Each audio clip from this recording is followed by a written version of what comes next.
නමෝ තස්ස භගවතු අරහතු සම්මා සම්බුද්දස්ස සාදු සාදු සාදු. අපගේ පරම පූජනීය ගුරු දේවෝත්තම කල්යාණ මිත්‍ර පින්වත් ලොකු ස්වාමීන් වහන්සේට নমස්කාර වේවා. නිදුක් නිරෝගී දීර්ඝායුෂ සම්පන්නිය සැලසේවා. සාදු සාදු සාදු. ශ්‍රද්ධාවන්ත පින්වත්නි, අපි පසුගිය කාලේ පුරාවටම සෝතාපන්න ඵලයට පත්වීම පිණිස ශ්‍රාවකෙක්ගේ යෝනිසෝ මනසිකාරය හසුරුවීම පිණිස මූලිකාංගයක් වන පටිච්චසමුප්පාද ධර්මයේ පිළිබඳව තමයි ඉගෙන ගනිමින් සිටින්නේ. එතකොට මේ පටිච්චසමුප්පාද ධර්මයන් ක්‍රමානුකූලව පිළිවෙලට ඉගෙන ගැනීම හරිය උපකාරයි අවබෝධය පිණිස. ඒකට පිළිවෙලට ක්‍රමානුකූලව පටිච්චසමුප්පාද ඉගෙන ගන්න නැතුව කෙනෙක් පටිච්චසමුප්පාද ගැන එකපාරම අහනකොට එයාට නොතේරෙන්න පුළුවන්. ඉතින් අද දවසේ මේ උතුම් ධර්ම දේශනාව ඔබට අහන්න සලස්වන්නේ සෞදි අරාබියේ සේවයේ නියුතු පින්වත් ජගත් ප්‍රසාද රාජගුරු මහත්මයා, නුගවැල පදිංචි නදීකා රණරාජ බිරිඳ, ඒ වගේම තරුෂි දෙව්මී රාජගුරු, දිනිති චනොත්මි රාජගුරු දියණිය යන ඒ දරුවන් දෙදෙනාත් ඒ පවුලේ සියලු දෙනා. ඉතින් මේ පින්වතුන් විශාල පිනක් රැස් කර ගන්නවා භාග්‍යතුන් වහන්සේ විසින් වදාළ මේ පරම ගම්බීර ධර්මයේ අන් අයට අහන්ට සලස්වන පින් බලයෙන්. පින්වතුනි, පහුගිය කාලේ අපි පටිච්චසමුප්පාදේ අංග 12 විභංග සූත්‍රයට අනුව කොටස් වශයෙන් කියලා දුන්නා. ඒ වගේම පටිච්චසමුප්පාදේ අනුලෝම ප්‍රතිලෝම වශයෙන් කියලා දුන්නා. ඒ වගේම සම්මා පටිපදා මිච්ඡා පටිපදා මේ සසරේ මේ වරද්දාගත් විදිහත්, සසර ගමන හරිගස්ස ගන්න විදිහත්, ඒ කියන්නේ නිරුද්ධ කරන විදිහත් ඉගෙන ගත්තා. මේ සමුදය පටිච්චසමුපාදයේ සමුදය සහ නිරෝධය කියන එක බුදුරජාණන් වහන්සේ පෙර නොඇසු විරු ධර්මයන්හි දහංගස පහල කරගෙන අවබෝධ කරගත්ත දෙයක් කියලා අපි ඉගෙන ගත්තා. දැන් අද අපි ඉගෙන ගන්න විශේෂ කාරණාවක්. මේ විශේෂ කාරණාව තමයි මෙතෙක් අපි ඉගෙනගත්ත පටිච්චසමුප්පාද ධර්මය. එහෙම නැත්නම් ඒ දැනුම යෝනිසෝ මනසිකාරයට ගලපා ගන්න හැටි. ඒ කියන්නේ හරියට කෙලෙස් සංසිඳී ඒ ධර්මය අවබෝධ වෙන විදිහට කොහොමද කල්පනා කරන්නේ?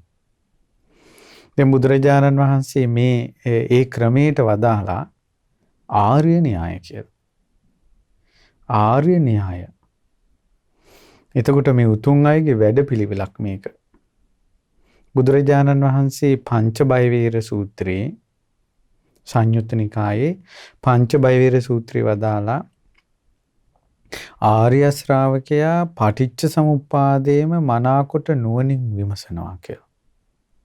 ආර්ය ශ්‍රාවකයා පටිච්ච සමුප්පාදේම මනාකොට නුවණින් විමසනවා.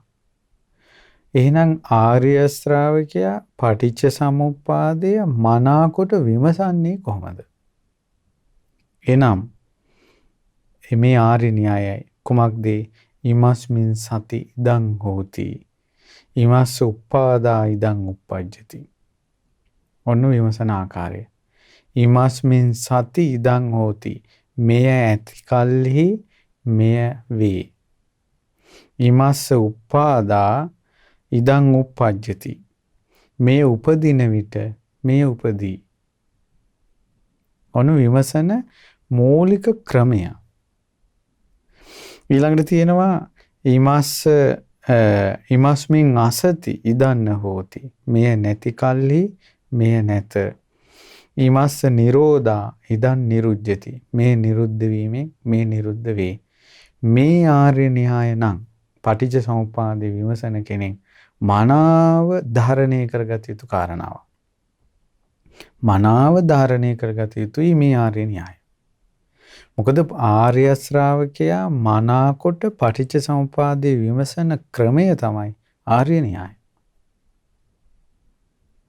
ඉමස්මින් සති ඉදං හෝති. ඉමස්ස උපාදා ඉදං uppajjati.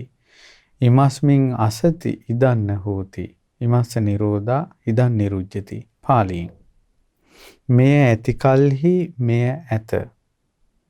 මෙය ඉපදීමෙන් මෙය උපදී.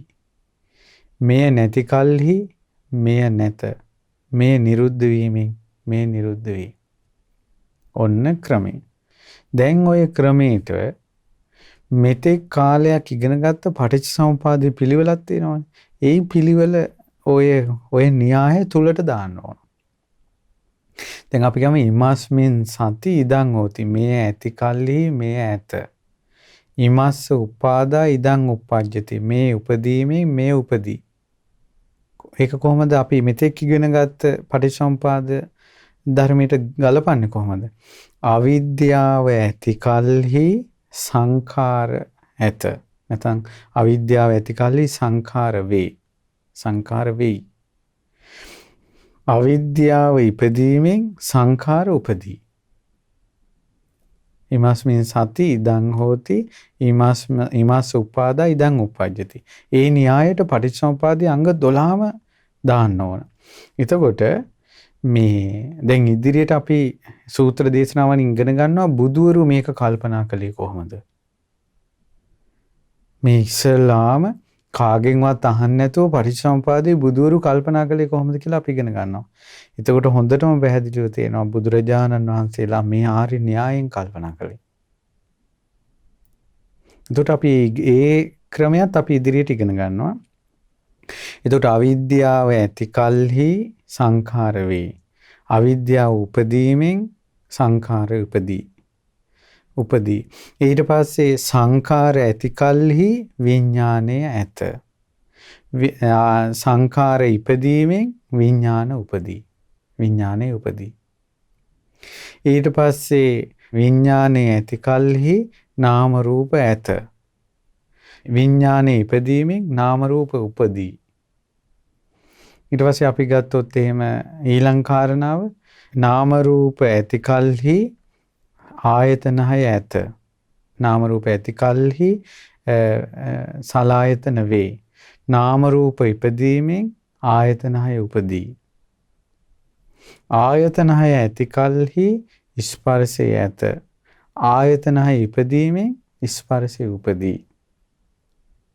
ස්පර්ශය ඇති කල්හි වේදනාව ඇත.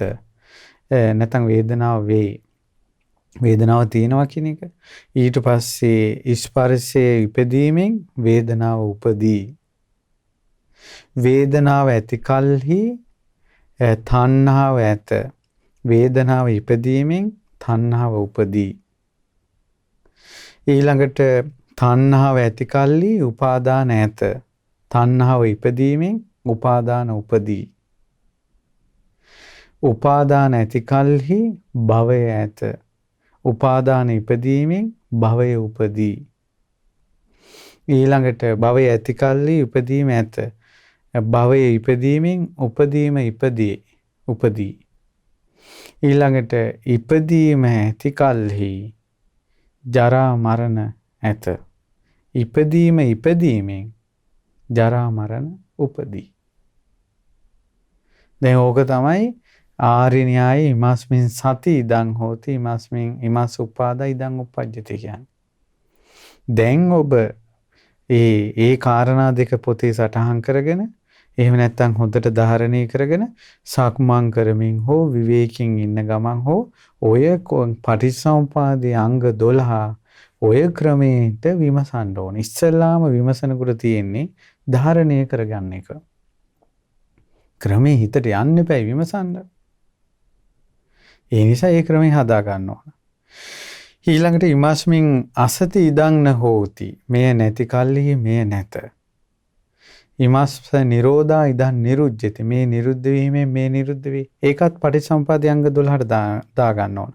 දැන් මම ඔබට කොච්චර කිව්වද මේ කලින් වැඩසටහන් වලදී අවිද්‍යාව කියන එකේ අර්ථ මතක තියාගන්න. සංඛාර කියන එකේ අර්ථ මතක තියාගන්න. ඊළඟට විඥානය කියන්නේ මොකක්ද කියලා මතක තියාගන්න කියලා කිව්වේ නැද්ද? කලින් කියලා තියෙනවා. දැන් බලන්න අපි මේ න්‍යායන් ඉගෙන ගන්නකොට අපි වචන විස්තර කරන්නේ. එතකොට දැන් ඔබ කලින් මතක තියාගත්ත එකෙන් දැනුම එන්න ඕන. අවිද්‍යාව කියන්නේ චතුරාර්ය සත්‍ය ගැන තියෙන අනවබෝධය කියලා. වේදනාව කියනකොට ඔබගේ හිතට එන්න ඕන මේ ආයතන හය ඇති වෙන වේදනාව ගැන. තණ්හාව කියනකොට ඔබගේ හිතට එන්න ඕන කාම තණ්හා, භව තණ්හා, විභව තණ්හා. එතකොට ඒ විදිහට දැන් බලන්න කලින් ඉගෙනගත්ත ධර්මය කොච්චර උපකාරයිද දැන් ආර්ය න්‍යායයට ගලපලා බලනකොට. ඊළඟට තමයි පටිච්චසමුපාදයේ අංග 12 පිළිවෙලට මතක තියෙන එක කොච්චර උපකාරයිද. ඒ නිසා තමයි හැම වැඩසටහනකම මේ අංග ටික වෙන වෙනම කිව්වේ. නැවත නැවත කියනවා. දැන් අපි අද 18 වෙනි වැඩසටහන කරන්නේ පටිච්චසමුපාදය ගැන. එතකොට නැවත නැවත කියනවා. එතකොට ආසාවෙන් කැමැත්තෙන් ධර්මය අවබෝධ කරගන්න අදහසින් මේ ධර්මයේ ශ්‍රවණය කරනවා නම් මතක හිටිනවා.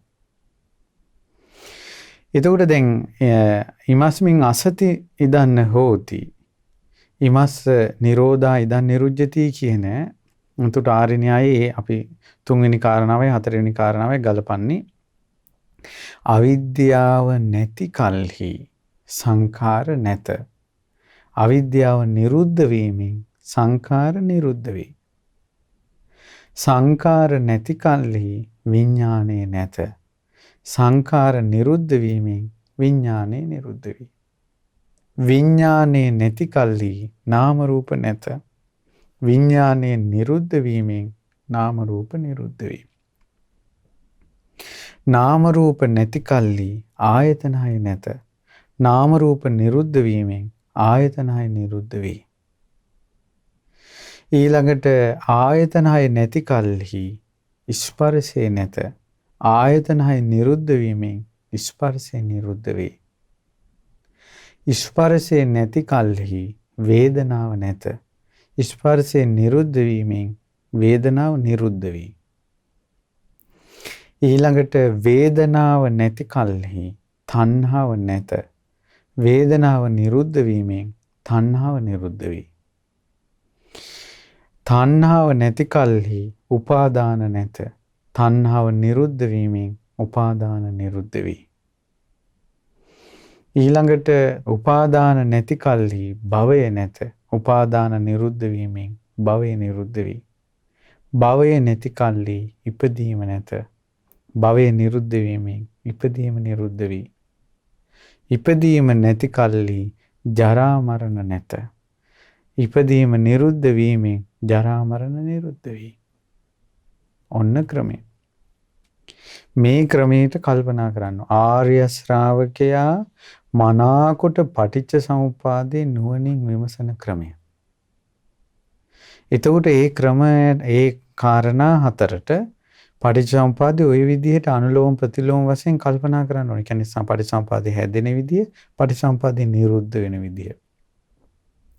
එතකොට මතක තියාගන්න දැන් පටලවෙන්නේ නැහෙනි. දැන් මෙයා මතකේ තියාගෙන ඉන්නවා. මෙයා බුදු කෙනෙක්ගේ ධර්මයේ දරාගෙන ඉන්නවා. බුදු කෙනෙක්ගේ අවබෝධය විශ්වාස කරනවා. ඉපදීම ජරා මරණ කියන්නේ මෙයයි. ඉපදීම කියන්නේ මෙයයි. භවය කියන්නේ මෙයයි.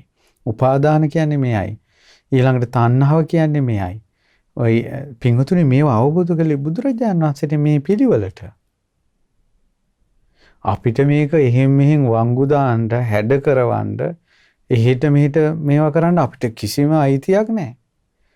මේ පටිච්චසමුපාදේ බුදුරජාණන් වහන්සේ අවබෝධ කරනකොට මිහි මණ්ඩල 100 වතාවක් කම්පා වෙලා තියෙනවා. 100 වතාවක් කම්පා වුණා. බුදුරජාණන් වහන්සේ ආනන්ද ස්වාමීන් වහන්සේ පටිච්චසමුපාදේ සරලයි කියනකොට එහෙනම් ආනන්ද ඔබ පටිච්චසමුපාදේ තේරුම් ගන්නකොට මිහි මණ්ඩල 100 වතාවක් කම්පා වුණාද කියලා අහනවා. තථාගතයන් වහන්සේ හා පුරා කියලා මේ ලෝකේ මේ සත්‍ය ධර්මය අවබෝධ කරනකොට මිහි මණ්ඩල 100 වතාවක් කම්පා වුණා. බුදුරජාණන් වහන්සේ මේ පටිච්චසමුපාද ක්‍රියාවලිය මේ විදිහට 37 ලක්ෂ 37 කෝටි වාරයක් විමසලා තිනවා.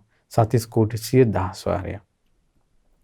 ඒ නිසා ශ්‍රද්ධාවම වැදගත්. බුදුරජාණන් වහන්සේගේ අවබෝධය අදාහ ගැනීම වැදගත්. ඒ නිසා ඔබ මේකේ වංගුම් හොයන්න යන්න එපා. ගොඩාක් අයට වර්ධින තැනක් මම ඔය කිව්වේ. එයා හොයනවා නාම රූප කොහොමද කියලා. විමසන ක්‍රමය බුදුරජාන් වහන්සේ දේශනා කළා තියෙනවා. බුදුරජාන් වහන්සේ නාම රූප කොහොමද කියලා හොය ඉන්න කියලා නෑ. සංකාර කොහොමද කියලා හොයන්න දෙයක් නෑ. ආර්ය න්‍යායය විමසන්න ඕන. යමක් නැවත විමසනකොට අහනකොට ඊයේ තුලම හිත බැස ගන්නවා. ඒ තුලින්ම එයාගේ මානසිකාරය උපදිනවා. දැන් දේශපාලනයේ කතා අහලා අවසානයේ ඔලුගෙඩිය දේශපාලන වෙන්නේ නැද්ද? දැන් බලන්න කාමයේ ගැන අහලා කාමයේ බලලා අවසානයේ කාමයෙන් තෙත්තුන හිතක් තියෙනවා. ඒ වගේ තමයි පටිච්ච සමුප්පාදේ අහනකොට නැවත විමසනකොට හේතුඵල ධම තේරුම් ගන්න මනසක් යට හැදෙනවා. ඒක ක්‍රමානුකූලව කරන්න කලබල වෙලා නෙවෙයි අදහිට වෙන දෙයක් නෙවෙයි. ක්‍රමානුකූලව පුහුණුවක් තියෙන්නේ. අපිට දුක පවා අවබෝධ වෙලා නැහැනේ. ඉපදීම දුකක් කියලාවත් අවබෝධ වෙලා නැහැනේ. ජරා මරණ දුකවත් අවබෝධ වෙලා නැහැ. දුක අවබෝධ වුණා නම් ඇයි සසර යන්නේ? එහෙනම් මතක තියාගන්න මේ දැනුමයි කතාවයි අවබෝධය පරිලව ගන්න එපා. නිසා ආර්ය න්‍යාය හොඳට ඉගෙන ගන්න. ආර්ය න්‍යාය හොඳට ඉගෙනගෙන විමසන්න. ඒකට කරුණු දාන්න ඕන. ඒ පටිච්චසමුප්පාදයේ අංග 12 ඊමස්මින් සති ඉදං හෝති ඊමස්ස උපාදා ඉදං උප්පජ්ජති ඊමස්මින් අසති ඉදං හෝති ඊමස්ස නිරෝධා ඉදං නිරුජ්ජති. මේ ඇති කල්හි මේ ඇත. මේ ඉපදීමෙන් මේ උපදී. මේ නැති කල්හි මේ නැත. මේ නිරුද්ධ වීමෙන් මේ නිරුද්ධ වේ. දැනට හොඳට කටපාඩම් කරගන්න. විමසන්න. පටිච්චසමුපාදයේ අංග 12ම ඔකට පොඩි සටහනක් දාලා පොතක මේ අපි දැන් ඉස්කෝලවල යද්දී අපි කොච්චර සටහන් ගා ඉගෙන ගන්නවද? ඇයි අපි සටහන් ගන්න අපිට මතකයට ගන්න පුහුණු වීම පිණිස. දැන් ඒ ලෝකේ ස්වාකාත නෝ මේ ලාමක ගෘහ ජීවිතයේ යම් දේවල් වලට එච්චර මහන්සි වුණා නම් තමා දුකින් නිදහස් කරවන ජීවිත අවබෝධය ඇති කරවන මේ ධර්මයේ වෙනුවෙන් ඇයි පින්වත්නි නුඹලා මහන්සි නොවන්නේ? මේ තමයි පරිශ්‍රණය. මේ තමයි මහන්සි යුතු කාරණාව. ඉතින් ඒ නිසා ආර්ය න්‍යාය ගැන කල්පනා කරලා පුළුවන් නම් සක්මන් කරමින් හෝ මේවනේ භාවනා. හොඳට සක්මන් කරමින් තනියෙන් නිකන් ඉන්න ගමන් බස් එකේ යද්දී විවේකයෙන් ඉන්න ගමන් මේ ආර්ය න්‍යායට පටිච්චසමුපාදේ ගලප හිතෙන් බලනවා. සුන්දර භාවනාවක් වෙනවා. ඔබගේ හිත සුවපත් කරනවා. අවබෝධයක් කරා ඔබ රැගෙන යනවා. ඒ නිසා ආර්ය න්‍යාය ගලපා ගන්න හැටි තවත් ඉදිරියට අපි ඊළඟ වැඩසටහනින් කතා කරනවා. ඉතින් අපිට මේ ආර්ය න්‍යාය තුලින් පටිච්චසමුපාදයේ දකින ඒ භාග්‍යතුන් වහන්සේගේ සුන්දර වැඩපිළිවෙල පුහුණු කිරීමේ වාසනාව ලැබේවා. ඉතින් අද දවසේ රැස් කරගත්ත මේ පින සියලු දෙවියෝ අනුමෝදන් වෙත්වා. ඒ වගේ විශේෂයෙන් වසර 8කට පෙර මිය පරලෝකීය ස්වර්ණලතා රාජගුරු මෑණියන්ට මාස 10කට පෙර මිය පරලෝකීය රංජිත් රණරාජ මහත්මයාට පින් අනුමෝදන් වේවා. ඒ ඇතෝ පරලෝ වශයෙන් සැපයටපත් වේවා. ගුරු දෙවිඳුන් ඇතුළු සංගරුවනටත් කල්යාණ මිත්‍ර ඒ උතුම් සංගරුවනට ඒ වගේම අනගාരികා මෑණිවරුන්ට පැවිදි අපේක්ෂක දරුවන්ට මේ පින් අනුමෝදන් වෙත්වා. ඒ වගේම ජන්මදිනයේ යෙදෙන පුණ්‍යසේන රාජගුරු පියාණන්ට නිදුක් නිරෝගී සුවපත් භාවයේ දීර්ඝායු සම්පන්නියම සැලසේවා.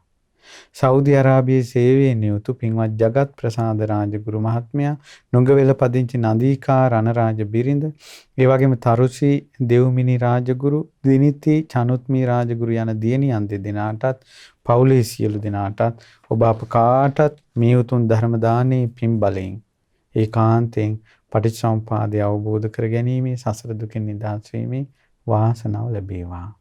තිරුවන් සරණයි. නමෝ බුද්ධාය. මෙවැනි වටිනා ධර්මදේශනා නැරඹීමට ශ්‍රද්ධා YouTube චැනලය සබ්ස්ක්‍රයිබ් කර සීනුව ලකුණ ඔබන්න.